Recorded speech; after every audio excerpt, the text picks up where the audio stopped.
Salam sejahtera bagi kita semua. Semoga kita selalu senantiasa dalam lindungan Allah Subhanahu wa taala. Amin. Tahukah kalian bahwa Islam sebagai agama tidak hanya mengajarkan kita cara beribadah saja, namun Islam juga mengajarkan bagaimana etika atau cara yang baik dalam berbisnis sesuai dengan syariat yang Allah berikan. Berkaitan dengan etika bisnis syariah, di sini saya Ida Indah Widyastuti, mahasiswa program studi manajemen dakwah tahun 2018, akan menjelaskan mengenai apa itu etika bisnis syariah. Etika atau norma adalah sesuatu yang menunjukkan baik buruknya perilaku manusia atau biasanya dalam bahasa Arab disebut dengan akhlak. Etika menjadi referensi pengambilan keputusan individu dalam melakukan suatu kegiatan. Sedangkan bisnis menurut Mahmud Mahfud adalah suatu kegiatan individu maupun kelompok orang yang sudah terorganisasi untuk menghasilkan barang atau jasa dalam memenuhi kebutuhan konsumen dan menghasilkan laba. Kemudian syariah, yaitu cara atau jalan yang diberikan Tuhan kepada umat manusia untuk mendapatkan kebahagiaan dunia dan akhirat. Jadi dapat disimpulkan bahwa pengertian dari etika bisnis syariah adalah akhlak untuk menjalankan bisnis sesuai dengan nilai-nilai Islam.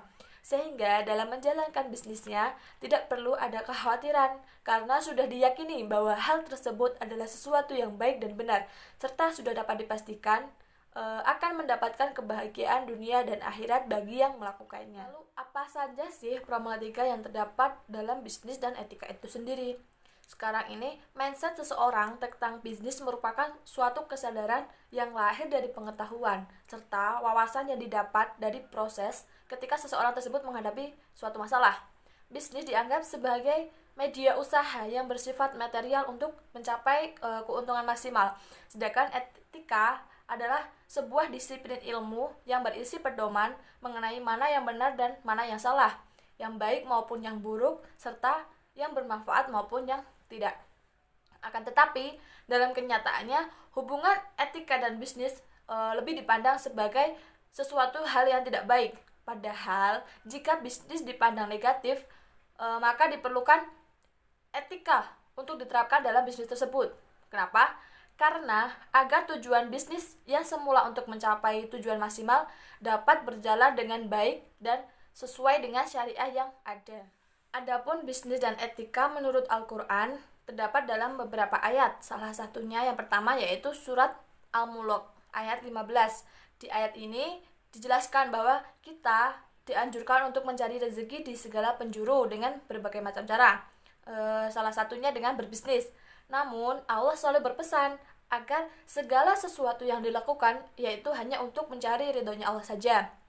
Kemudian yang kedua yaitu terdapat dalam surat Al-Jumu'ah ayat 9-10. Dalam ayat ini dijelaskan mengenai bahwa siapapun silahkan berbisnis dengan catatan dilakukan setelah mengerjakan sholat. Maksudnya yaitu berbisnislah tanpa meninggalkan sholat serta tidak mengesampingkan kewajiban-kewajiban lain yang tujuannya untuk mencari keuntungan hakikat serta hanya mengharapkan ridho dan keuntungan yang Allah janjikan. Ayat ini menjelaskan bahwa bekerja harus dikaitkan dengan iman. Hal ini menunjukkan bahwa hubungan antara iman dan kegiatan bagaikan hubungan antara akar tumbuhan dan buahnya. Sekarang kan sudah banyak orang-orang terlalu fokus bekerja sehingga mereka melupakan kewajiban untuk beribadah kepada Allah Subhanahu wa taala. Kemudian yang ketiga yaitu surat An-Nisa. Dalam surat ini dijelaskan bahwa ketika melakukan bisnis maupun kegiatan perniagaan harus didasarkan pada dua akad atau dua kesepakatan. Masing-masing kedua belah pihak yang sudah sama-sama menyetujuinya sehingga tidak ada pihak yang merasa dirugikan ketika sudah melaksanakan perniagaan. Semua kegiatan bisnis itu halal. Ternyata ada praktik bisnis yang dilarang di Al-Quran. Sudah dijelaskan banyak di Al-Quran mengenai praktik bisnis yang tidak baik atau jelek, yang mana secara moral jelas-jelas terlarang karena membawa kerugian bagi pihak lain. Istilah lain bisnis yang terlarang ini biasanya disebut dengan business crimes atau business fraud. Business crimes sendiri merupakan kejahatan atau tindak pidana dalam bisnis yang meliputi perbuatan tercela atau perbuatan tidak baik yang dilakukan pebisnis atau karyawan baik keuntungannya diberikan untuk perusahaannya maupun untuk dirinya sendiri, maupun merugikan perusahaan lain. Sedangkan business tort merupakan perbuatan yang tidak terpuji atau perbuatan tercela yang dilakukan pembisnis yang merupakan pelanggaran kepada pebisnis lain. Di Indonesia, jenis perbuatan ini dianggap menjadi kejahatan bisnis. Dalam Al-Quran pun terdapat beberapa kategori praktik bisnis yang dilarang. Yang pertama yaitu al-batil, yang berarti palsu atau tidak berharga dan sia-sia. Al-batil berarti juga lawan dari kebenaran, yaitu segala yang tidak mengandung apapun di dalamnya ketika diteliti, atau suatu yang tidak bermanfaat di dunia maupun di akhirat. Contohnya seperti halnya ada sebagian orang mempercayai bahwa berdoa di kuburan orang-orang saleh maka doanya akan terkabul. Maka sesungguhnya yang demikian itu termasuk perbuatan syirik.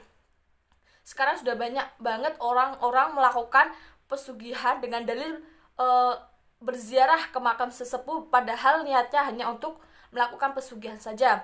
Kemudian yang kedua yaitu al-fasad, artinya kerusakan, kebusukan yang tidak sah, yang batal atau merupakan lawan dari perbaikan, atau sesuatu yang keluar dari keadaan baik sedikit maupun banyak, atau juga kerusakan yang terjadi pada diri manusia dan lain-lain. Perbuatan yang berakibat kerusakan atau kebinasaan walaupun sedikit namun dianggap oleh Al-Quran sebagai kerusakan yang sangat banyak.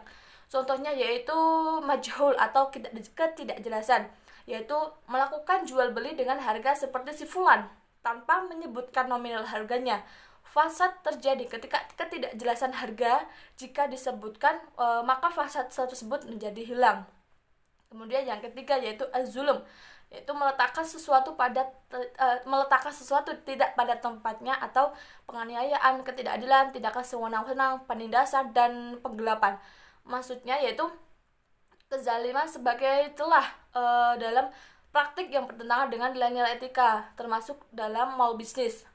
Al-Quran mengatakan bahwa kita seharusnya tidak menganiaya dan tidak pula dianiaya oleh pihak lain.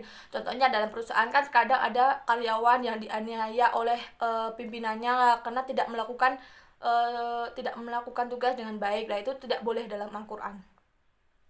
Mungkin hanya itu yang bisa saya jelaskan mengenai etika bisnis syariah. Apabila terdapat kurangnya atau salah kata dalam menjelaskan, mohon maaf ya sebesar-besarnya. Wabillahi taufiq wal hidayah. Wassalamualaikum warahmatullahi wabarakatuh.